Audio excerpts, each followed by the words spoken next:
Bonjour à tous, aujourd'hui je vais vous lire des contes de Noël. Et je ne suis pas toute seule, je suis avec la voix off, donc peut-être que vous l'entendrez parler et que vous me verrez rire beaucoup. La nuit avant Noël. Et peut-être que vous entendrez la voix off bouger aussi. C'était la nuit de Noël, un peu avant minuit, à l'heure où tout est calme, même les souris. On avait pendu nos bas devant la cheminée pour que le Père Noël les trouve dès son arrivée. Blottis bien au chaud dans leur petit lit, les enfants sages s'étaient déjà endormis. Maman et moi, dans nos chemises de nuit, venions à peine de souffler la bougie quand, au dehors, un bruit de clochette me fit sortir d'un coup de sous ma couette. Filant comme une flèche vers la fenêtre, je scrutais tout là-haut le ciel étoilé. Au-dessus de la neige, la lune étincelante illuminait la nuit comme si c'était le jour. Je n'en crus pas mes yeux quand apparut au loin un traîneau et 8 rennes pas plus gros que le poing. Dirigé par un petit personnage enjoué, c'était le Père Noël, je le savais. Ces coursiers volaient comme s'ils avaient des ailes, et lui chantait afin de les encourager. Allez tornade, allez danseur, allez furie et fringant, en avant comète et Cupidon, allez éclair et tonnerre, tout droit vers ce porche, tout droit vers ce mur, au galop, mes amis, au triple galop. Pareil aux feuilles mortes emportées par le vent qui monte vers le ciel pour franchir les obstacles. Les coursiers s'envolèrent jusqu'au-dessus de ma tête avec le traîneau, les jouets et même le Père Noël. Peu après, j'entendis résonner sur le toit le piétinement fougueux de leurs petits sabots. Une fois la fenêtre refermée, je me retournai juste quand le Père Noël sortait de la cheminée. Son habit de fourrure, ses bottes et son bonnet étaient un peu salis par la cendre et la suie. Jeté sur son épaule, un sac plein de jouets lui donnait l'air d'un bien curieux marchand. Il avait des joues roses, des fossettes charmantes, un nez comme une cerise et des yeux pétillants, une petite bouche qui souriait tout le temps et une très grande barbe d'un blanc vraiment immaculé. De sa pipe allumée, coincée entre ses dents, montaient en tourbillon des volutes de fumée. Il avait le visage épanoui et son ventre tout rond sautait quand il riait comme un petit ballon. Il était si dodu et si joufflu. Cet espiègle lutin que je me mis malgré moi à rire derrière ma main. Mais d'un clin d'œil et d'un signe de la tête, il me fit comprendre que je ne risquais rien. Puis, sans dire un mot, car il était pressé, se hâta de remplir les bas jusqu'au dernier et me salua d'un doigt posé sur l'aile du nez avant de disparaître dans la cheminée. Je l'entendis ensuite siffler son bel équipage. Ensemble, ils s'envolèrent comme une plume au vent. Avant de disparaître, le Père Noël cria « Joyeux Noël à tous et à tous une bonne nuit !» Et voilà, c'était un conte de Clément Clark Moore. Alors la voix off, je continue. Oui. Ensuite, ça s'appelle Les 13 lutins de Noël. Ce soir, Tom ne pouvait dormir, alors maman est venue lui lire une histoire. Elle a ouvert le grand livre de Noël, celui des contes et des légendes qu'il aimait tant, et une fois encore la recette fit miracle. Le pouce à la bouche, blotti tout contre sa mère, l'enfant se laissa bercer par la voix maternelle. Il glissa peu à peu dans le merveilleux pays du sommeil sans même s'en apercevoir. Maman posa alors le livre sur la table de chevet, éteignit la lumière et, après avoir déposé un dernier baiser sur le front de Tom, referma doucement la porte de la chambre derrière elle. Un grand silence prit dès lors possession de la chambre. à peine si l'on entendait la respiration légère de Tom. Mais ce fut de courte durée, car c'est à ce moment-là que choisit le grand livre pour s'animer. Il s'ouvrit, déplia lentement ses pages une à une, puis s'étira avec nonchalance. Aussitôt, 13 petits lutins malicieux et un chat s'en échappèrent, et en se faisant la courte échelle, et en s'esclaffant joyeusement. Puis, à la queue leu-leu, ils entreprirent l'ascension du lit et s'assirent d'ailleurs près de l'oreiller. Le chat, lui, préféra le confort moelleux du fauteuil voisin, et tous observèrent le petit homme pendant quelques instants. Mais comme ce dernier dormait toujours, alors ils soufflèrent en chœur sur son nez. « Réveille-toi, c'est bientôt Noël. » Tom ouvrit les yeux et les contempla avec étonnement. C'est ce souffle tiède et aussi léger qu'une plume qui l'éveilla. Celui qui semblait le plus bavard prit encore une fois la parole. « Tu ne nous reconnais pas ? Nous sommes les lutins de ton livre. Nous habitons en Islande et nous distribuons des cadeaux aux enfants sages. » Les chenapans n'ont droit qu'à une pomme de terre dans leurs chaussures. Le chat s'approcha à son tour et demanda d'un ton railleur. « Auras-tu un vêtement neuf pour cette fête ? Moi, j'emporte et croque ceux qui ont oublié de changer d'habit ce jour-là. C'est la coutume. Noël !»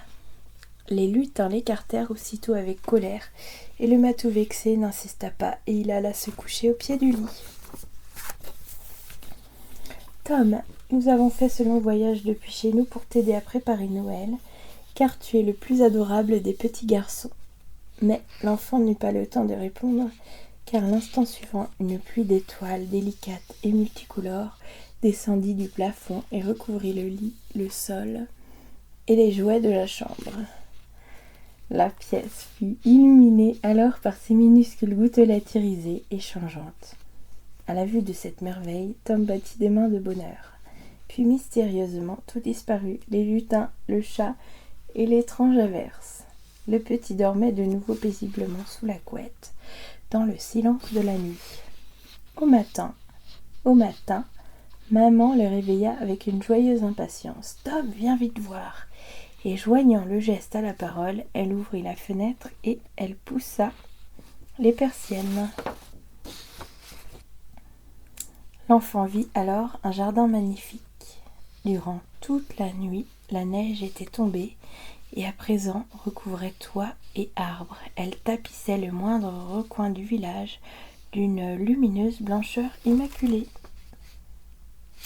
Et il semblerait que je n'ai pas la page suivante. Ça, c'est très très malin.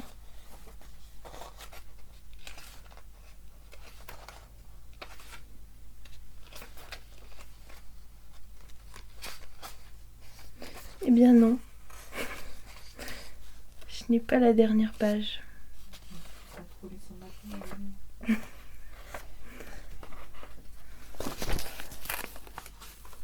Donc nous nous arrêtons là pour ce conte.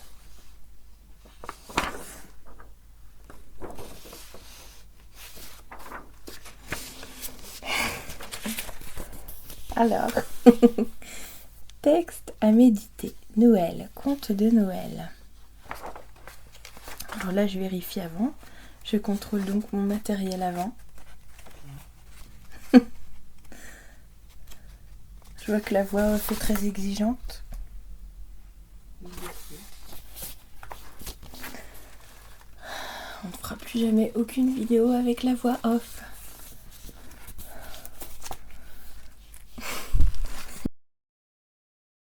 Et nous continuons avec un conte de Noël qui s'appelle Le Grinch de Noël.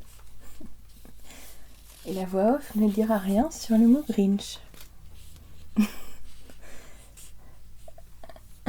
Les habitants de Chouville aiment tous fêter Noël, mais Grinch le Grincheux, qui habite quelque part au nord de Chouville, a pris en horreur cette fête.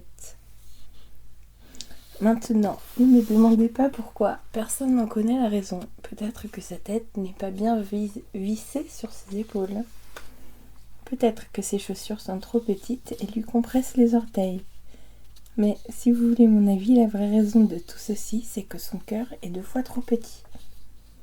Bon, quelle qu'en soit la cause, son cœur ou ses chaussures, en cette veille de Noël, Grinch sent sa haine des habitants de Chouville l'envahir. Depuis sa caverne en haut de la colline, il contemple avec amertume les fenêtres éclairées qui donnent à la petite ville un air de fête. D'horribles grimaces transforment son visage. Il sait qu'en bas, les habitants décorent les maisons en chantonnant. Alors il grommelle. Demain, c'est Noël. On y est presque. Il faut que je trouve un truc pour arrêter tout ça. Il sait bien que ce jour est le jour tant attendu. Toutes les filles et tous les garçons vont se réveiller très tôt et seront surexcités. Ils se précipiteront sur leurs cadeaux en poussant des cris de joie. Après ça, tous les habitants, les jeunes et les vieux, vont s'installer ensemble autour d'un grand festin. Ils vont engloutir des tonnes de nourriture. Ils vont se goinfrer de dindes farcies au marron et au lardon, de bûches de Noël à la crème, de chocolat, de cardon en gratin. Et tout cela, ils ne le supportent plus. Et ce n'est pas tout, le pire arrive encore. Les petits et les grands, les maigres et les gros, tous vont se lever de table pour faire une chose plus abominable encore. Ils vont se rassembler sur la place du village au son des cloches du temple qui sonneront à toute volée, et là, main dans la main, ils vont se mettre à chanter le même refrain en entrant dans le temple éclairé par des centaines de bougies. À l'intérieur du temple, ils vont encore chanter à cœur joie. Plus le Grinch y pense, moins il supporte cette perspective. Cela fait 53 ans que ça dure. C'est chaque année la même chose. Maintenant, assez. Je dois trouver le moyen d'empêcher tout ça. Mais comment ? La voix off se tait. Et puis, l'idée est venue. Une idée diabolique. Une super idée diabolique. Le Grinch se déguise en Père Noël et appelle son chien Max, une brave bête. Il attelle l'animal, un vieux traîneau tout cabossé, prend quelques sacs vides et se met en route vers Chouville au moment où les habitants ronflent paisiblement. Arrivant à la première maison sur la place, le Grinch installe sans bruit son échelle, se hisse sur le toit, avance jusqu'à la cheminée. Il se laisse ensuite glisser le long du conduit, puis pointe son nez hors de la cheminée, juste à la hauteur où les petites chaussettes des choux sont suspendues. Ces chaussettes à cadeau seront les premières choses à disparaître, dit-il en les mettant dans son sac, avec un plaisir non dissimulé. Le Grinch fait ensuite le tour du salon. Il jette dans son sac, pêle-mêle, tout ce qu'il trouve. Une paire de rollers, un ordinateur, une poupée, un tambour, une trottinette, un train électrique, des pop-corn, des petites souris en chocolat et la voix off. Alors, à cause de la voix off, je me suis perdue. Quand tous les sacs sont pleins, il remonte un par la cheminée. Puis il se dirige vers le frigo et le vide à son tour de tout ce qu'il contenait pour la fête. La dinde avec ses marrons et ses lardons, les cardons et le fromage, la bûche, la mousse au chocolat, tout y passe. Il monte ce sac par la cheminée, ravi de ce qu'il vient de faire. Et maintenant, le sapin. Celui-là aussi va passer par la cheminée. Le Grinch hisse alors le sapin dans la cheminée. Puis, pour finir en beauté, il emporte aussi la bûche posée sur les chenets. Quel besoin ont-ils d'allumer un feu ? De toute manière, il ne fait que 20 degrés au-dessous de zéro. Se moque-t-il en s'en allant ? Il répète le même scénario dans toutes les maisons de Chouville. Il ne laisse rien derrière lui, à peine une miette de biscuit pour les souris. Sa mission accomplie, il embarque tous les cadeaux, toutes les décorations, tout ce qui pouvait rappeler Noël de près ou de loin, et repart sur le traîneau, tiré par son chien, jusqu'au sommet du mont Crumpit, pour jeter en bas du précipice tout ce butin. Son énergie pour le soulever, et la voix off ne se moque pas de moi. Ah, son énergie pour les soulever est décuplée par la perspective de voir bientôt le désespoir des gens de Chouville, privés de Noël. Ils vont se réveiller et je sais exactement ce qui va se passer dès qu'ils connaîtront la terrible nouvelle. Cette année, il n'y a pas de Noël, grogne de plaisir le Grinch. Ils vont rester bouche bée une minute ou deux, et puis ce sera une grande clameur de tristesse. Bouh! Voilà ce que je me réjouis d'entendre. Ce bruit-là, il me le faut. Il s'arrête un instant et tend l'oreille pour écouter. Il entend un son monter, étouffé par la neige qui continue de tomber. Faible au début, le bruit s'amplifie. Mais le bruit n'est pas une lamentation. Pourquoi? Que se passe-t-il? On dirait que le son est joyeux. Ce n'est pas possible. Mais ils sont joyeux, vraiment joyeux. Le Grinch se penche pour voir ce qui se passe à Chouville. Il se frotte les yeux car il n'en croit pas ses oreilles. Et ce qu'il voit le fait trembler d'effroi. Quelle surprise! Le choc est énorme. Les habitants de Chouville, petits et grands, maigres et gros, jeunes et vieux, tous sont là et ils chantent sans aucun souci. Sans aucun cadeau, pardon. Tout ça à cause de la voix off. Pour être raté, c'est vraiment raté. Le Grinch n'a pas réussi à arrêter Noël. Noël est bel et bien là, d'une manière ou d'une autre. Noël est arrivé, toujours le même. Et le Grinch, les pieds à moitié gelés dans la neige, est complètement perturbé. Il reste là, sans bouger. Comment est-ce possible? Noël est là. Comment a-t-il pu arriver sans sapin, sans ruban, sans guirlande, sans boules, sans cadeaux, sans chaussettes, sans bon repas? Et le Grinch retourne et retourne cette question dans sa tête pendant 3 heures sans trouver de réponse. À moins que, peut-être après tout, que Noël ne vient pas des magasins. Peut-être, oui. Peut-être que Noël, c'est autre chose, quelque chose qui vient de plus loin. Peut-être que Noël est plus que tout ce commerce. Et alors? Aujourd'hui, les habitants de Chouville racontent que ce jour-là, le cœur du Grinch a grandi de 3 tailles au moins. Et ils racontent que dès que son cœur eut assez de place pour battre au rythme de Noël, il redescendit du mont Crumpit avec son traîneau et tout son chargement, les cadeaux, les décorations et la nourriture pour la fête. Il fit même une chose que personne n'avait jamais vue. C'est lui-même, le Grinch, qui découpa la dinde au marron et au lardon.